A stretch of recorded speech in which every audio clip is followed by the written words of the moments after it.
El MPP apostó fuerte en la campaña de las elecciones departamentales.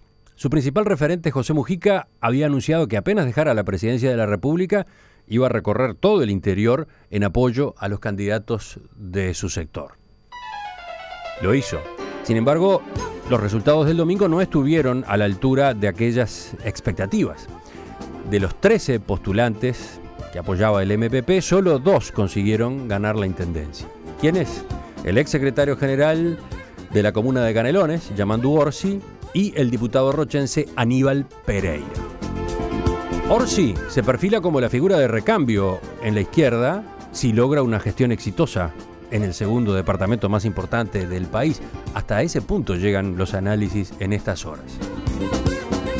¿Es un posible presidenciable para 2020?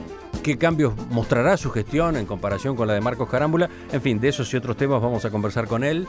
Profesor Yamandu Orsi, buen día. Gracias por acompañarnos. Buen día, un gusto y gracias a ustedes por invitarnos. Felicitaciones por el resultado del domingo. Muchas gracias. Una votación muy cómoda, ¿no? El Frente Amplio pasó el 50% en Canelones. Sí. Y dentro del Frente usted también tuvo un margen importante sobre el otro candidato, José Carlos Maía. Sí, era previsible que el Frente le fuera bien.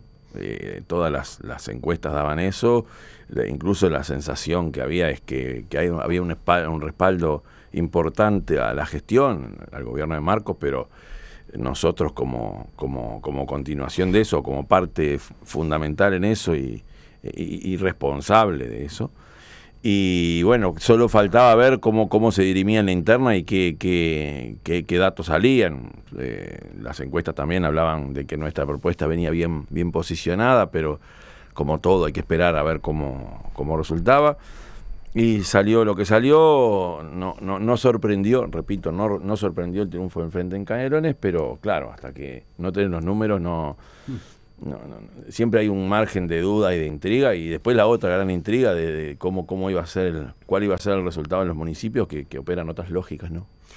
Usted es profesor de historia, graduado en el IPA, sí, y se dedicó efectivamente a dar clases de esa materia en secundaria hasta que asumió como secretario 2004, general, exacto, de la Intendencia con Marcos Carámbula, ¿no? Ahí dije, no hay incompatibilidad, se puede trabajar, pero la dedicación exclusiva que exige la Secretaría General, o por lo menos que visualicé en aquel momento, hizo que dejáramos la profesión un poco en un cajón. Que esa fuera su formación debe haber sorprendido, y quizás hoy mismo sorprenda a muchos.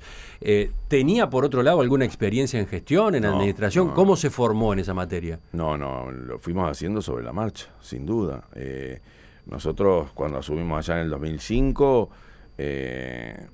no teníamos, pensando en todo el equipo, ahora repasando el equipo, salvo algunos compañeros que se incorporaron y que habían estado en la Intendencia de Montevideo, que habían tenido alguna experiencia, nosotros todos arrancamos de cero. El propio Marcos, su experiencia como legislador, pero bueno, era todo un desafío, y bueno, se aprende mucho. Hubo instancias de aprendizaje, fundamentalmente a partir del propio Congreso de Intendentes, también de la cooperación española, que ayudó mucho el tema de gestión.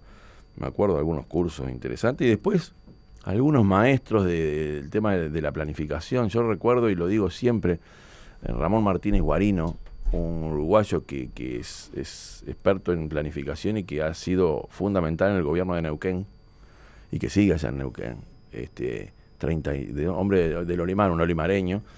Él nos ayudó mucho en el arranque al pienso, a cómo ponerle proa a una gestión, y cómo pasar de un paradigma a otro, o cómo ir transformando aquello, y además nos avisó algunas de las cosas que nos podían pasar. ¿Por ejemplo? Que aquellas cosas que de repente nos planteábamos como indiscutidas, por ejemplo el romper las chacras internas a las instituciones, y romper aquel paradigma de compartimentos por dirección. Acá en Montevideo serían los departamentos, bueno, allá, las direcciones. Entonces nosotros decíamos y admitíamos que íbamos a romper eso, que la intendencia iba a ser una sola, y que a partir de ahí la conformación de equipos por área de trabajo. Y bueno, después la realidad te demuestra que pones el piloto automático y la estructura heredada, una estructura pensada para otra forma de manejar la cosa, termina a veces asomando e imponiéndose cuando los tiempos apremian, cuando los presupuestos hay que ejecutarlos. Entonces son esas cosas que el veterano nos marcó y nos dijo, miren que a ustedes les va a pasar esto. Así que aquel propósito quedó por el camino. No, sigue y lo pones como cada tanto tenés que corregir el rumbo y pegar un golpe de timón. Para no olvidarnos de aquellos planteos. Básicamente nos hablaba de trabajar él hablaba del rombo de la sustentabilidad pensando en 4 vértices, que después terminó siendo los gabinetes, parecido a lo que se estableció en el periodo anterior en el gobierno nacional, de gabinetes temáticos, ¿no? Usted está anunciando continuidad y no continuismo con respecto a la intendencia de Marcos Carámbula. Sí. ¿Por qué? ¿Por qué hace esa distinción? A mí me suena, no voy a la etimología, ni el continuismo es una actitud muy pasiva, ¿no? Es sentarse a que todo siga como está, pones el piloto automático y continúe. Continuidad quiere decir que existen planes, existe un objetivo y existe una forma de pensar la gestión en Canelones que me gusta y quiero y proponemos continuarla. Evidentemente, esa continuidad implica cambio permanente a la hora somos conscientes de que tenemos muchas cosas para seguir cambiando a nivel del departamento y de la propia institución. Hablemos justamente de algunos frentes, de algunos capítulos. En la campaña señaló que hay que mejorar la puntería en la ejecución de los programas. O sea, ahí usted está reconociendo una carencia en las administraciones, Carámbula. Sí, ¿cómo no? En realidad, el problema de la palabra clave es ejecución. De repente decidís bárbaro, es decir, la decisión es correcta. Ahora, el tiempo que transcurre o el proceso que existe entre que se toma la decisión y que se ejecuta lo decidido, a veces es demasiado, a veces no, muchas veces, es demasiado extenso. Y alguien dijo, y lo repito, que a veces lo más revolucionario es acortar los tiempos entre que se toman las decisiones y que se ejecuta. Eso lo dijo un ministro en Cuba, pocos días después de la revolución. ¿Algún ejemplo concreto en Canelones de ese problema? Todos, todos los ejemplos. Sí, yo qué sé, habilitaciones, expedientes. Nosotros metimos mucha tecnología, eso está muy bueno. El expediente electrónico yo me animo a decir que fuimos vanguardia a nivel nacional en el expediente electrónico, sin lugar a duda. Todos los trámites se hacen vía electrónica, pero eso no solucionó aquello de tener en bandeja, no arriba de la mesa amontonar los papeles, que era una realidad anterior, sino en una bandeja, en la bandeja de entrada, una cantidad de expedientes y de trámites para darle ingreso, incluso para resolverlos, a veces demasiado extensa. Un oyente, Gustavo de Salinas, va por este lado. Quiere saber si Orsi va a eliminar la burocracia. Para cambiar una lámpara tenés que llamar al municipio, a Canelones y a Atlántida. Evidentemente. A ver, la burocracia no se elimina, la burocracia es necesaria. Distinto es el abuso, distinto es el burocratismo como la deformación de la burocracia. Deformación. Y es cierto que necesitamos simplificar los mecanismos. En realidad dimos un paso importante que no es ningún invento.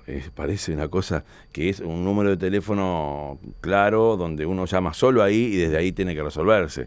Ahí se cruza otra realidad que existe, que es la existencia de dos niveles de gobiernos conviviendo con una estructura que está pensada para otra cosa. Para ser más claro, el municipio existe y nosotros queremos que sea el centro de referencia para este tipo de cosas, fundamentalmente el mantenimiento del alumbrado y la vialidad. La ley nos obliga a que los mantenimientos ahora se hagan desde los municipios. Y a su vez existen municipios con gerencias y otros que no tienen gerencia, o por decirlo de otra forma, hay municipios que tienen corralones y otros que no. Entonces ahí aparece otro elemento que interfiere, que es la diferencia entre el peso de los municipios. Entonces, el alumbrado, hasta ahora, vos tenés una dirección general de obra donde tiene un área que es de alumbrado y tenés ahí brigadas de alumbrados que desde la centralidad de la capital se direcciona para ejecutar. ¿Cómo intervienen los municipios en esto? Y bueno, es un tema que estaba en discusión, hoy ya no se discute, la ley te marca que desde ahí tenés que resolverlo.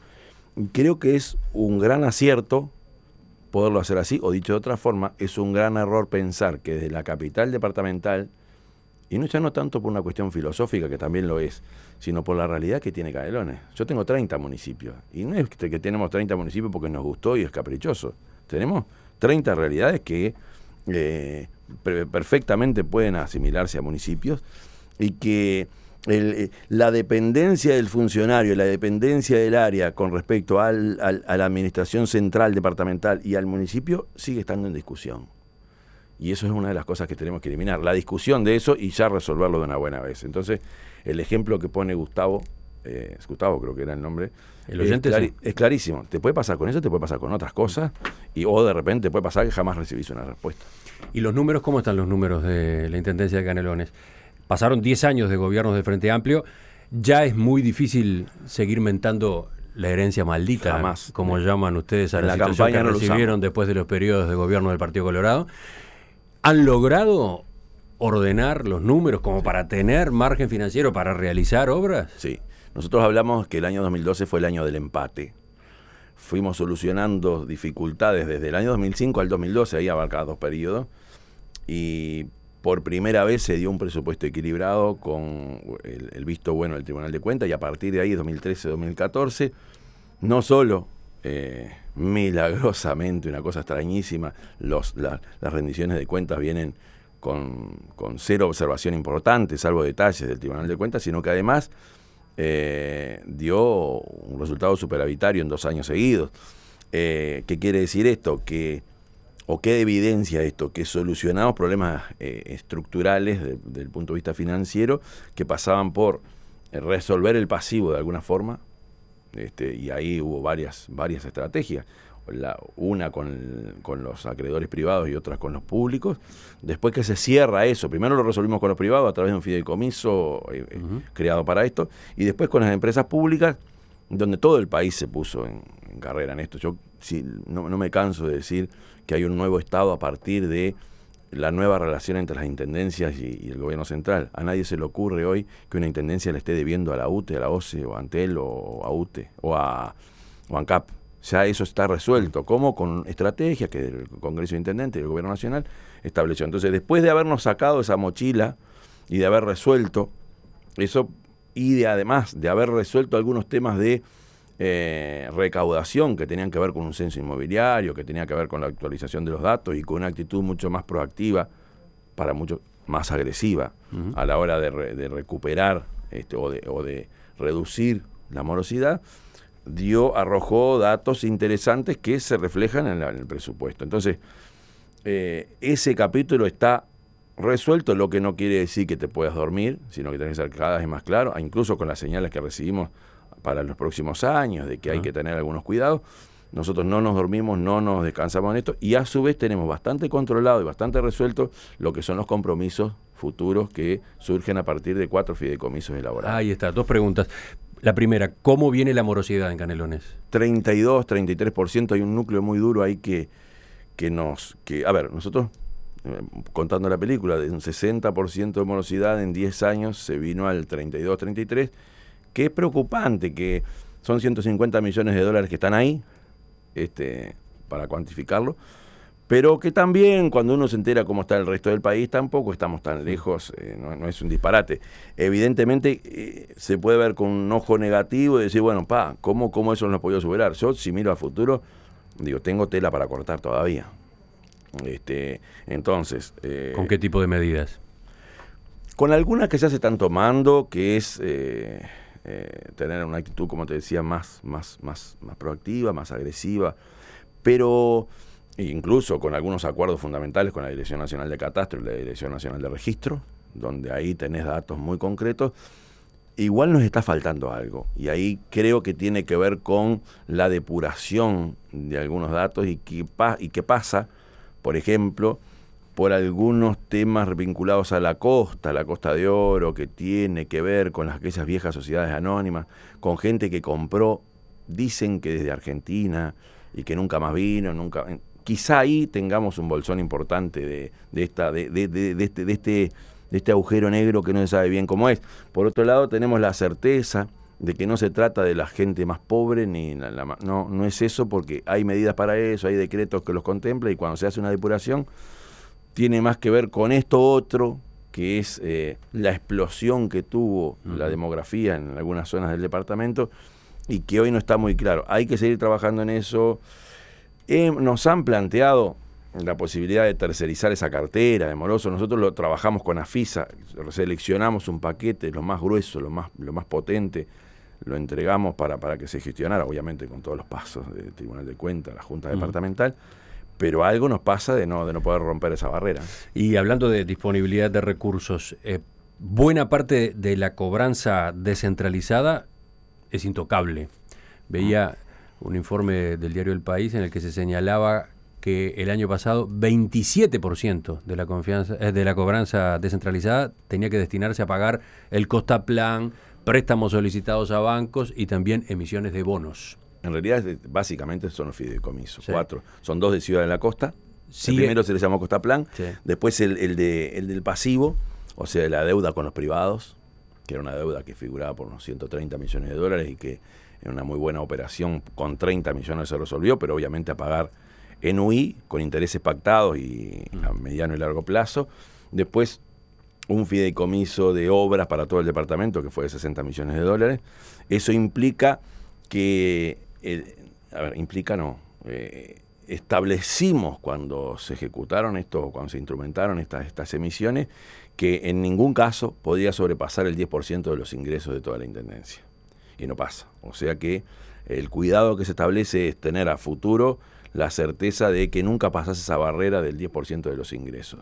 Obviamente, ¿cómo se asegura? ¿Y qué es este 27% que yo mencionaba? De la recién? cobranza descentralizada. Ajá. Ahí no está incluido, obviamente, ni la cobranza que no es descentralizada y tampoco los aportes del gobierno nacional. Supongo que ese es el cálculo que hace el país, no sé si es correcto o no, pero no lo voy a Era un contradecir. informe de rendición de cuentas de la Intendencia de Canelones Exacto. considerado en la Junta Departamental, ¿no? Claro, del 100% de los ingresos de la Intendencia, un 26, 27 son las partidas del gobierno nacional, el resto son recursos nuestros. Y del 100% de los ingresos totales, no pasa nuestro objetivo.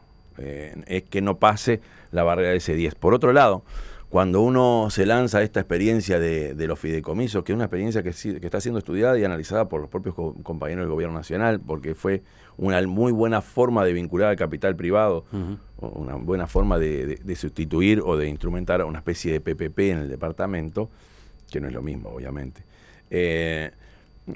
Cuando se emite eso, hay calificadoras que te analizan y buscan fundamentalmente 3 cosas: que se pueda pagar, evidentemente, la disponibilidad de caja que tenés en los próximos 20, 30 años, la certeza jurídica que tiene el instrumento y si está bien, y por otro lado hace un análisis acerca del impacto político.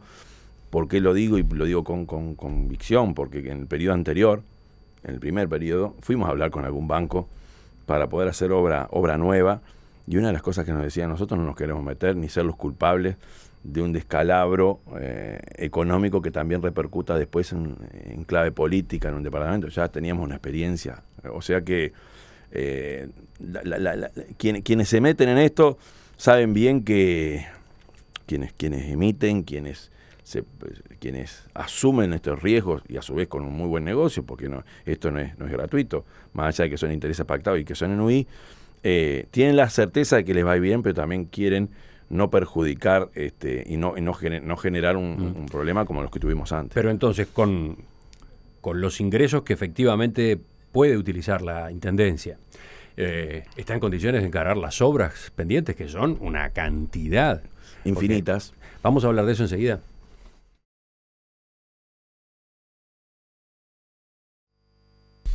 Yamandú Orsi tiene 47 años, es casado, 2 hijos, integra la dirección del MPP, fue secretario general de la Intendencia de Canelones durante 9-10 años junto a Marcos Carámbula. Su formación original, profesor de historia, egresado del IPA.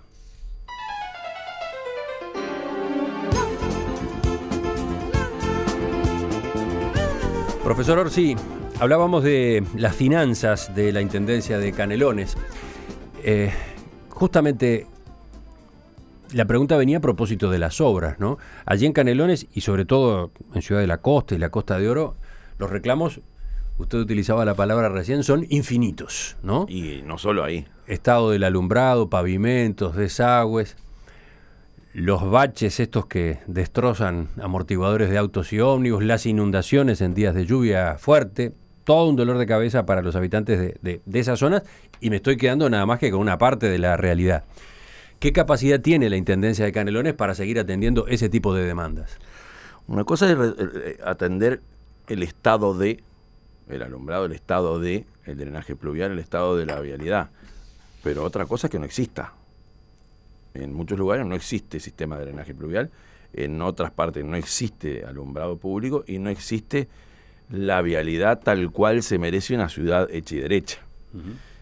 No existe saneamiento. Digo que no es un tema de la Intendencia, es un tema de OCE, pero está muy relacionado. Entonces, teníamos que pasar de la inexistencia a la existencia y tratar de llevar así donde nunca estuvo este tipo de infraestructura que una ciudad tiene que tener, y a partir de ahí, sí, mantener el estado y que funcione. Entonces, yo en por poner el ejemplo Ciudad de la Costa, pero nos pasa en todos lados. La otra vez me decían los problemas del alumbrado en Ciudad de la Costa. Bueno, se puede decir que Ciudad de la Costa fue el lugar del departamento donde el alumbrado creció más, un 350%. ¿En qué periodo? En este periodo. A ver. En el primer periodo de gobierno nuestro y un par de años después, porque fue el dato que yo pedí. Hoy me imagino que estamos hablando bastante más. Pensando en el punto de arranque 2005. Capaz que si lo comparamos 2010, 2015, capaz que el porcentaje es menor. Pero para poner un ejemplo, de los 13.000 focos que había a los 50.000, si uno pone la lupa en Ciudad de la Costa, ahí es el nivel de crecimiento más grande, porque partimos del cero absoluto. Entonces, evidentemente en muchos lugares del departamento, más allá de este enorme logro y que nosotros lo salimos a ventilar con mucho orgullo, en muchos lados todavía no existe. Yo hoy vivo en Salinas y no tengo, enfrente de mi casa no tengo ni cuneta, la calle de Tosca, y no tengo alumbrado. Pero no soy el peor de los problemas. En Barros Blancos nos pasa lo mismo, en muchas zonas de Toledo lo mismo. A pesar de esos porcentajes de los que yo hablaba, que Toledo también tuvo un crecimiento muy importante. Entonces, a partir de ahora el desafío fundamental es seguir haciendo lo nuevo, lo inexistente, llevar lo que no existe, darle forma a las ciudades, que tiene que seguir siendo el objetivo, pero por otro lado sí, prestarle bastante más atención que en este último periodo al Estado. El estado de lo que sí existe. Estoy hablando de los mantenimientos. ¿Cuánto invierte, cuánto tiene previsto invertir la Intendencia de Canelones anualmente en mantenimiento y en nuevas obras? A ver, nosotros invertimos en los últimos 3 años, a partir de que equilibramos la finanza, $170 millones en obras de los distintos programas, incluso hasta los que vienen con apoyo del Gobierno Nacional. Entonces, eso implica que, por ejemplo, hayamos pasado de una relación de 8-2 en cuanto a la vialidad en Tosca comparado con la vialidad en suelo firme, asfalto o hormigón. Hoy pasó a 7-3, hablan de 2-1, o sea, casi 7-3, lo que es un avance importante. Eso implica que el mantenimiento ahora tiene que ser mucho más fuerte de lo que hicimos en el anterior periodo, porque, para ser más gráfico, si yo nunca tuve alumbrado en mi barrio, y me dice, mirá, tu alumbrado venía dentro de 6 meses, yo espero tranquilo.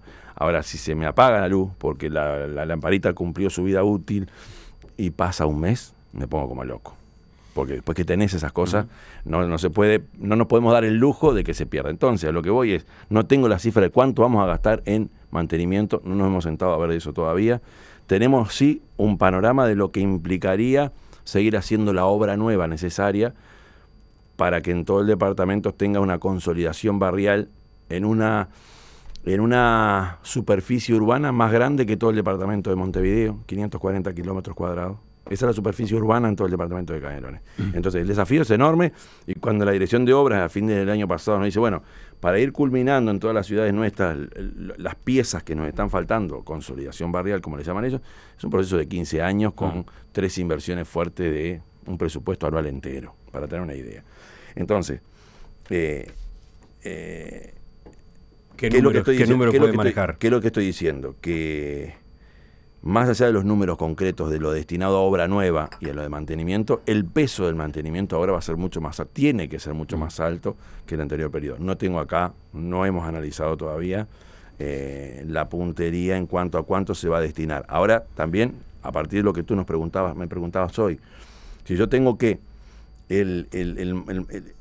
la utilización de compromisos o los compromisos asumidos a futuro Es decir, la obra nueva financiada con fideicomiso o con créditos, que en este caso son solo fideicomisos, no puede pasar el 10%, es de imaginarnos que para seguir haciendo todo esto que nos hablamos de consolidación barrial y toda obra nueva, hay que buscar o achicar lo otro o aumentar los ingresos para poder seguir teniendo margen para poder ir incorporando mecanismos nuevos que tiene que ser, para que sea más claro, obra nueva del porte que se necesita en Canelones no lo haces con la plata de la caja del día a día. Se hace con líneas de financiamiento importantes, se hace con fideicomisos. Me parece que sería buena cosa que el país empezara a analizar ya si las intendencias del interior no pueden echar mano a las líneas de financiamiento que existen, por ejemplo, a partir de bancos mundiales, el BID, por ejemplo, o la CAF, que no es así, no funciona así. Evidentemente no nos portábamos tan bien como para ser beneficiarios de eso. Hoy que tenemos una conducta distinta, digo, a nivel nacional, quizá, por ejemplo, podamos pensar que, además de los fideicomisos, además de los préstamos con la banca privada, este tipo de líneas de crédito pueden ser muy beneficiosos para las intendencias del interior, como sin duda lo es para Montevideo. En la campaña usted anunció la creación de un consorcio metropolitano de infraestructura. Lo anunció con la Intendencia de Montevideo, con sí, el Ministerio de Vivienda, Ordenamiento Territorial y Medio Ambiente, con OCE. ¿De qué se trata? Esto es así. Ante la pregunta permanente y reiterada del peso de lo metropolitano, fundamentalmente vinculado a la movilidad, que se instaló en la campaña de Montevideo, pero también repercutió en Canelones, y ante las experiencias que hemos tenido, fundamentalmente en la Ciudad de la Costa, las obras de infraestructura de Ciudad de la Costa y las que se vienen, Ruta 5 Sur, de saneamiento, por ejemplo, se evidencia, está claro que es necesario una nueva institucionalidad metropolitana que permita la ejecución conjunta. Dicho de otra forma, Tabaré Vázquez planteó una agenda metropolitana donde se hace un muy buen diagnóstico de la realidad en el primer periodo. Pepe Mujica lo toma y le incorpora un nuevo concepto que es la regionalización en el país y convocó a las intendencias a asociarse, incluso él lo decía bajo derecho privado, me acuerdo, para hacer obras en conjunto. No se concretó. Entonces yo hoy tengo que Montevideo está pensando qué hacer con la Avenida Italia. Linda oportunidad para que yo piense qué hacemos con la Avenida San Atasio, ya que hay una relación de continuidad importante y se constituye en un solo corredor. Ahora, ¿tienen que ser dos obras separadas?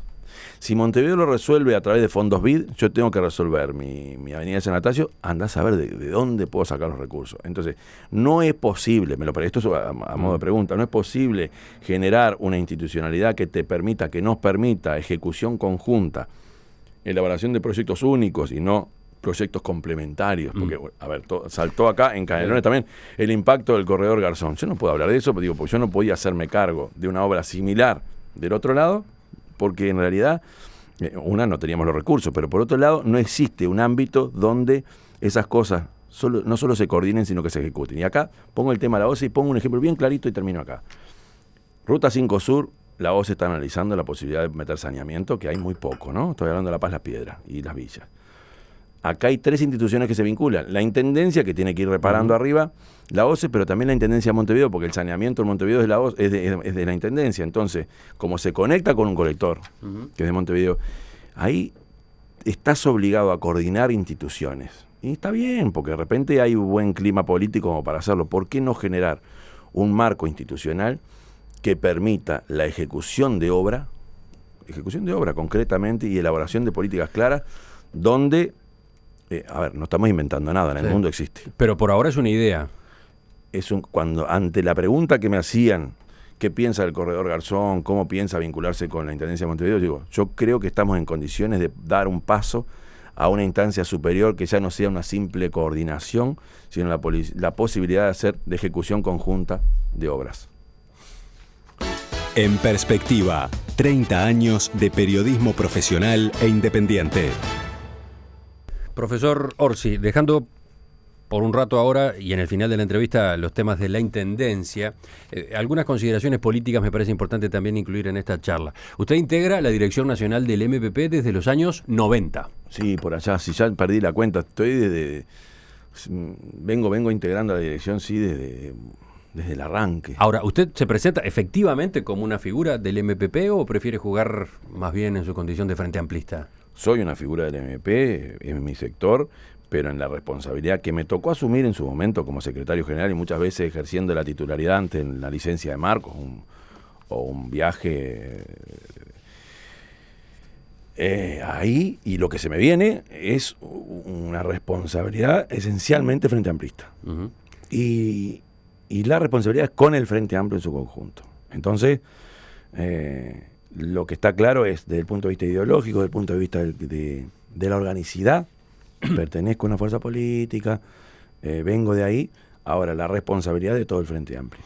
Muchos dirigentes, algunos analistas, lo ven a usted perfilándose como un líder emergente del MPP, pero incluso eso, como una figura para la renovación de las candidaturas a nivel nacional del Frente Amplio. ¿Está en sus planes ese papel? ¿Cómo ve esa observación? A mí sí, me lo han planteado a ver, ni pasaba. Ahora sí está claro, y hay que decir las cosas como son, que pertenezco a una generación que no vivió el 71, que somos post-dictadura, y que en todos los sectores políticos del Frente, pero en todos los sectores políticos del espectro político nacional, está emergiendo, y que no asumir la responsabilidad de tomar las riendas de la conducción donde nos toque. Usted es bastante más joven que otras figuras que se están considerando como eventuales recambios, ¿no?